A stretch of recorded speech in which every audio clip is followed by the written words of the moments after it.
उसके बाद है हरूफ मद्दा। हरूफ मद्दा 3 है। हरूफ मद्दा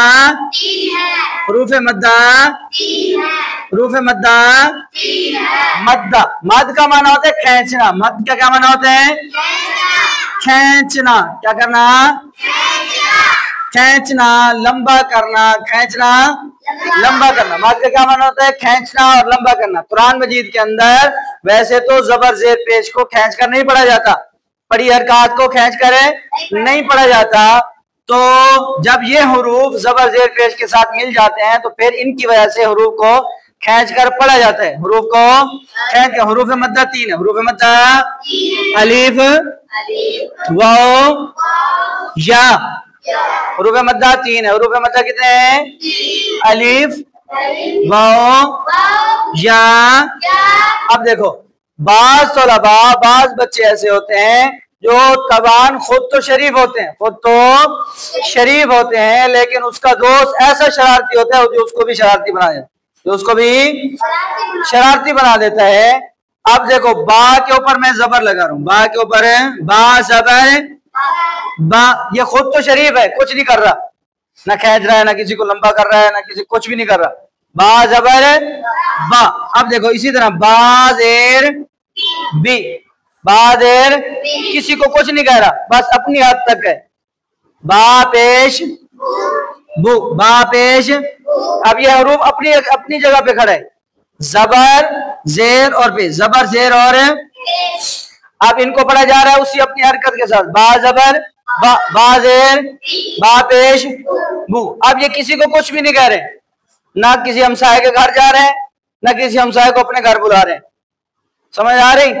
अपने घर में शरीफ बच्चे हैं। क्या है? शरीफ बच्चे। अब ये देखो शरारती खड़ा है। अब ये शरारती नीचे आ रहा है, इसके साथ ये आ गया, इसके साथ दोस्ती लग गई। बा अलिफ जबर। अब ये खींच के पढ़ा जाएगा, क्योंकि दो है ना, कहते हैं एक एक होता है, 2 11 होते हैं। एक एक होता है, एक बंदा रस्सी खींच रहा हो, खींचने से खींच सकता है। 2 बंदे हो जाए तो यूं समझो 11 हो गए। अब ये खींचेंगे। बा अलिफ जबर है, बा अलिफ जबर है, बा एक अलिफ के बराबर खींच। इनमें फिर भी इतनी ताकत नहीं है एक अलिफ के बराबर, क्योंकि इसके मध्य मुकाबले कोई नहीं। इन्होंने एक किसी दरख्त के साथ रस्सी बांध के खींच रहे हैं, सिर्फ खींच रहे हैं, जोर लगा रहे हैं। बा अलिफ जबर बा एक अलिफ के बराबर खींचना। एक बा अलिफ जबर बा। एक अलिफ क्या होता है? बंद उंगली को दरमियानी रफ्तार से खोलना या खुली उंगली को दरमियानी रफ्तार से बंद करना। बा अलिफ जबर बा, बा अलिफ जबर बा। जितनी देर लगी इतनी देर इनको खींचना है। समझ आ गई? बा असल में बगैर खींचे पढ़ा जा रहा था। अब जब इसके साथ दोस्ती हो गई तो अलिफ से पहले वाले हर के ऊपर जबर है। अलिफ से पहले वाले हर के ऊपर है जबर है। अच्छा, ये शरारत भी वही करता है जहां इसका दोस्त हो। ये अगरचे किसी के साथ भी मिल जाए, जब तक कि इसका दोस्त जबर इसके साथ ना हो, ये शरारत नहीं करेगा, उसको लंबा नहीं करेगा। अलिफ के ऊपर अलिफ बा के साथ जुड़ गया, लेकिन इससे पहले वाले हर्फ के ऊपर जबर है तो ये इसको खींचेगा। बा जबर बा। अब समझ आ गई? अब अगरचे इसके साथ अलिफ लगा भी दो, इससे पहले इसका दोस्त नहीं खड़ा। इसका दोस्त कौन था? जबर। यहाँ क्या है? जेर। जेर इसका दोस्त नहीं है, तो यहाँ कोई शरारत नहीं करना, बाजर भी पढ़ेंगे बस। समझ आ गई? तो यहां शरारत कब होगी? जेर का दोस्त क्या है? या। क्या? या। ये आपस में दोस्त हैं, या को इन दोनों के साथ मिला दे। बा या जेर यानी या साकिन से पहले वाले हर्फ के नीचे जेर हो तो या मद्दा बन जाता है। अब या भी शरारत करेगी, बा को थोड़ा सा खींच के ले आएगी।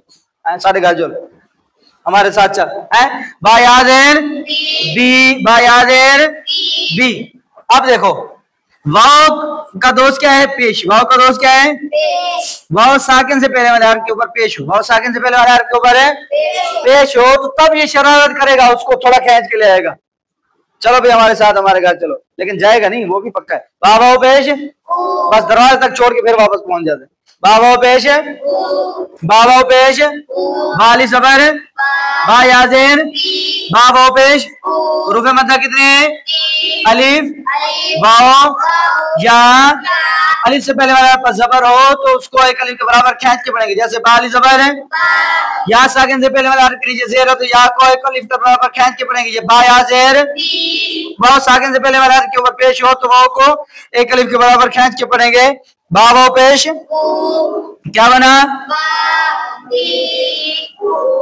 बा बी बू।